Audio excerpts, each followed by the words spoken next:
Today's question is, Mike, how do I establish equality as far as the two of us and who pays for the date on a first date?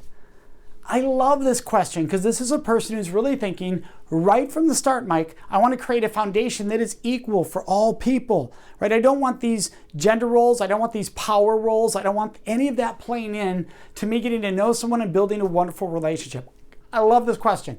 Now, if somebody is using money to control somebody in relationships or dating, that is a form of dating violence. That's control over another human being, not healthy. Now, the question was, how do I create that equality? Especially, I get this question asked a lot. If I'm the one being asked out on the date, how do I address this? Let's go right there, right? So they ask you out on the date. You say, yeah, that sounds like a lot of fun. Right there, you say, all right, well, what would you like to do? All right, so that the two of you now discuss something you both enjoy. And if they say something you don't enjoy, say, oh, okay, is there anything else? I don't really enjoy that. So, because you should both want to do something you want to have fun with, right? So now you're making this choice together. It's mutual. That right away is building a healthy foundation. Then here, let's say you decide, oh, we're going to do this at 7 o'clock. We're going to go here and say, here's what you can do to talk about the money before the date even happens. Look, obviously, I think we're going to have a great time. That's why I said yes, that's why I want to go on this date.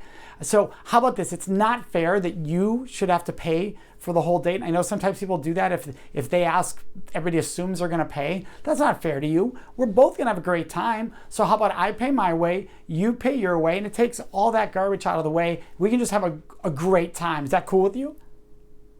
Now notice how I said that. It was fun, right? It was enthusiastic. That's what you want to be able to do, right? Have fun with this and really establish a foundation of equality. Now, keep in mind, if they're like, no, I must pay. You'd be like, well, why?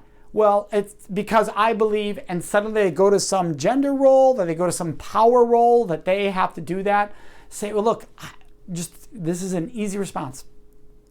Well, look, I really believe that we're equals, and it's crazy for you to have to do that, and I'm not comfortable with you doing that when we're both going to be having a great time. And you just stop, right? You can just stop right there. Right? If they're not honoring that and they're into this role they think they have to play, that's not a healthy foundation. Now we're suddenly going to a place where we're playing roles and you're stuck in this role potentially. Not good for you. Okay. Or another option is, well, if you really want to pay for this first date, it's cool then. If we have a blast, if it goes great, then I get to pay for the second date. Is that cool? So that's another option. There's two options there. Very simple, because equality and building that foundation right from the first date as early as possible certainly makes having these conversations as you get farther in a relationship easier and more comfortable. And it really helps with building that healthy understanding between each other of things being mutual and equal. That's today's question.